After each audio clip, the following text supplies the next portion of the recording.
Hey mama, are things difficult at work and you don't know why? Are you on a constant emotional roller coaster and you can't quite figure it out? Do you feel tired all the time? Like just tired, exhausted all the time? Are you super short with your kids for no reason at all? Are you annoyed with all of your coworkers even though they haven't done anything to really actually annoy you? Are you having a lot of self-doubt? If you're feeling any of these things, it could be related to stress. You could just be stressed out, and that's how it's manifesting. Stress can manifest in a lot of different ways.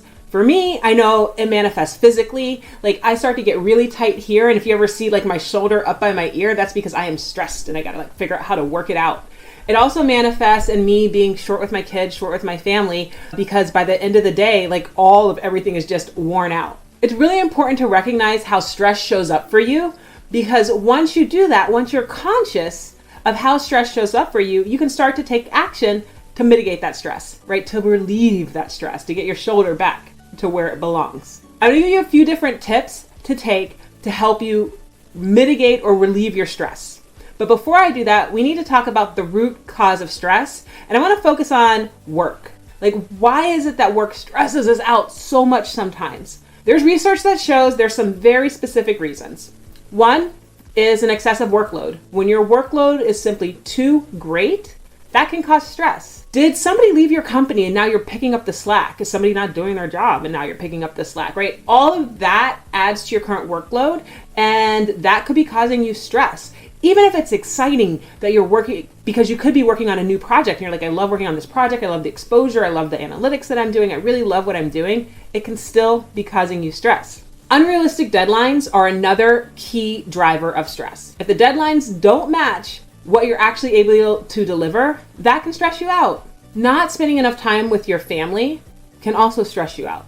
Not spending enough time on yourself and thinking about your health and being healthy, when I say healthy, right, doing those things that help you to relieve stress can stress you out, right? And that doesn't have to be because of a major incident that happened in your life. Sometimes over time, tiny little stressors build up and build up and build up and build up and build up, and we haven't done anything to release them.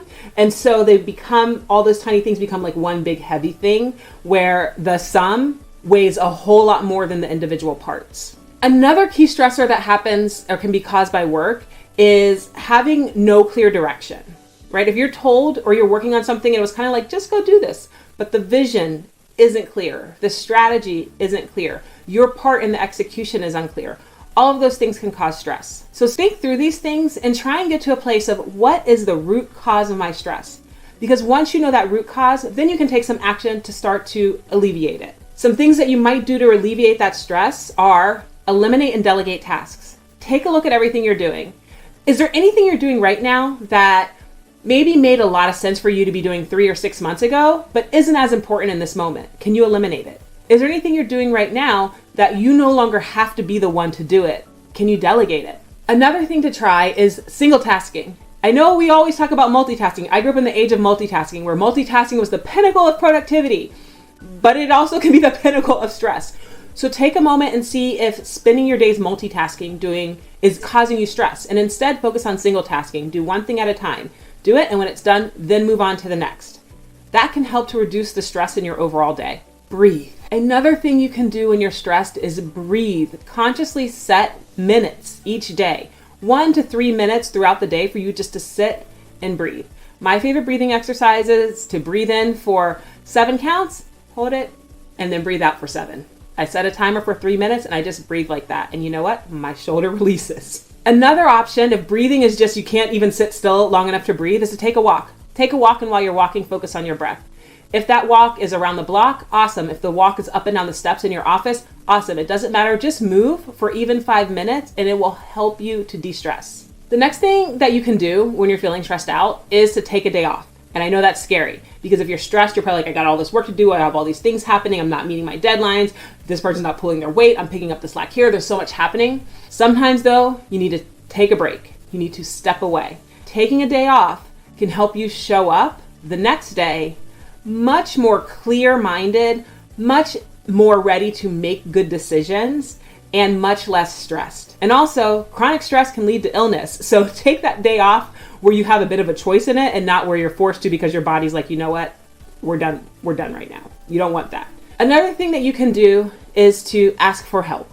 If you have not done this, if you're feeling like there's way too much going on and that's driving your stress, the deadlines are unrealistic, you just can't deliver on what's being asked of you, ask for help. And that help that you ask for can be direct or indirect, right? You could ask directly for help on the project that you're working on. You could ask directly for help with the laundry because you just don't have the time to do it, right? Ask that direct help, but you could also ask for indirect help. Like, hey, can you help me do this thing here that I normally do so that I can spend some time focused over here where I have a lot going on, right? Asking for that indirect help can be beneficial too. Mama, what I want you to take away from this is if you're feeling not quite right, crunchy, angry, ongoing roller coaster of emotion, anxiety, it could be that you're stressed. So take a moment and try and understand what is the root cause of your stress, what is driving your stress, and then take some action to alleviate it. And even if taking that action feels scary, know that through that fear, if you move through that fear, you're going to find less stress and more peace on the other side. Here's to you for being brave enough to take an action to help alleviate your stress. And of course, if everything really feels like too much, look for a professional mental health care provider. There are so many amazing ways to reach and access mental health care today. You can use an app, right? You can use apps, you can use online, web, mobile. You don't have to necessarily go to an office. So there are a lot of different ways. Just Google them if you think you might need more help than what I've just shared with you. If you like this information and you want to hear a little bit more, please check out my podcast, The Savvy Working Mom. Hey mama, if you like what you just heard, I'm now offering VIP days where we can work together to help you thrive in and out of the office. Come check it out on my website, The Savvy Working Mom.